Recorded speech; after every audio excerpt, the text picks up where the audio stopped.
মনে করো তোমার বন্ধু তোমার গ্রাম সম্পর্কে জানতে চায়। এখন তোমার বন্ধুকে তোমার গ্রাম সম্পর্কে জানিয়ে একটি চিঠি লিখো। তো নারায়ণগঞ্জ 20 মার্চ 2013। মাই ডিয়ার শরীফ, প্রিয় শরীফ, টেক মাই লাভ, আমার ভালোবাসা নিও। হাউ আর ইউ, তুমি কেমন আছো? আই এম ওয়েল, আমি ভালো আছি। You are eager to know about my village, তুমি আমার গ্রাম সম্পর্কে জানতে আগ্রহী। The name of my village is Rajapur, আমার গ্রামের নাম Rajapur. It is a big village, এটি একটি বড় গ্রাম। The river Bangshi flows by the side of the village, গ্রামের পাশ দিয়ে বংশী নদী বয়ে চলেছে। The natural beauty of the village is very charming, আমাদের গ্রামের প্রাকৃতিক সৌন্দর্য ভীষণ চমৎকার। দেয়ার are one high school, two primary school and two madrasa in our village, আমাদের গ্রামে একটি হাই স্কুল, দুইটি প্রাইমারি স্কুল এবং দুইটি মাদ্রাসা রয়েছে।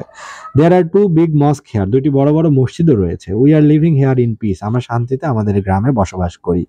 I love my village very much, আমি আমার গ্রামকে ভীষণ ভালোবাসি। নো মোর টুডে, আজ আর নয়। Convey my best regards to your parents, তোমার বাবা মাকে আমার শ্রদ্ধা জানিও। ইউর লাভিং ফ্রেন্ড সোহেল, এটি তোমার প্রিয় বন্ধু সোহেল। তো এই চিঠিটি পড়া হলো স্কলার্স পঞ্চম সমাপনী সহায়িকা এই বইটি থেকে।